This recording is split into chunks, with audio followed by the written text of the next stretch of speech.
शाम को जब मेरा बेटा घर आया तो मैं उससे हंसकर मिली और उसे जमकर बहुत बढ़िया खाना खिलाया और रात में हम दोनों एक ही बिस्तर पर लेट गए। मैंने बातों बातों में अपने बेटे से कहा, बेटा अब तुम बड़े हो गए हो, मस्त जवान हो गए हो और समझदार भी हो गए हो। मैं तुमको अपनी एक राज की बात बताना चाहती हूं। बेटा तुम बुरा तो नहीं मानोगे क्योंकि बात थोड़ी अटपटी है। बेटा बोला, नहीं नहीं, बुरा नहीं मानूंगा मम्मी, तुम सब कुछ खुलकर बताओ जो भी बताना चाहती हो। मैंने कहा, देखो बेटा, तुम्हारे पापा तो 3-4 महीने के बाद एक बार घर आते हैं और 8-10 दिन तक रुककर वापस चले जाते हैं और मैं अपनी इस भरी जवानी में परेशान रहती हूं। इसलिए मुझे पराये लोगों का सहारा लेना पड़ता है और मैं उनके साथ वो सब काम भी करने लगी हूं क्योंकि मेरी मजबूरी थी। मैंने कोई गलत काम तो नहीं किया बेटा। ये कहकर मेरी आंखों में आंसू आ गए तो बेटे ने मुझे गले लगा लिया और बोला, हाँ मम्मी, तुमने कोई गलती नहीं की, जो किया ठीक किया, मैं सब समझता हूं मम्मी, तुम बिल्कुल चिंता मत करो।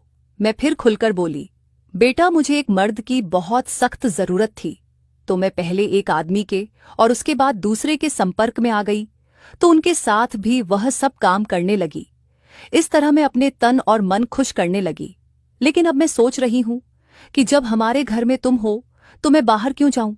ऐसा बोलकर मैंने बेटे के नीचे हाथ मारा और मुस्कुराकर उसकी आंखों में आंखें डालकर कहा, मैंने सुना है। नमस्ते दोस्तों, मेरा नाम रीना है और मैं कानपुर में रहती हूं। एक दिन मैं अपने ही घर में अपनी एक पक्की फ्रेंड लता के साथ खाना खाते हुए बात कर रही थी। बातों ही बातों में वह बोल पड़ी, यार रीना, जब से मैं अपने बेटे के साथ पिलाई करने लगी हूं तब से मेरी जिंदगी ही बदल गई है। मुझे अब ज्यादा मजा आने लगा है। मुझे जिंदगी बहुत प्यारी लगने लगी है।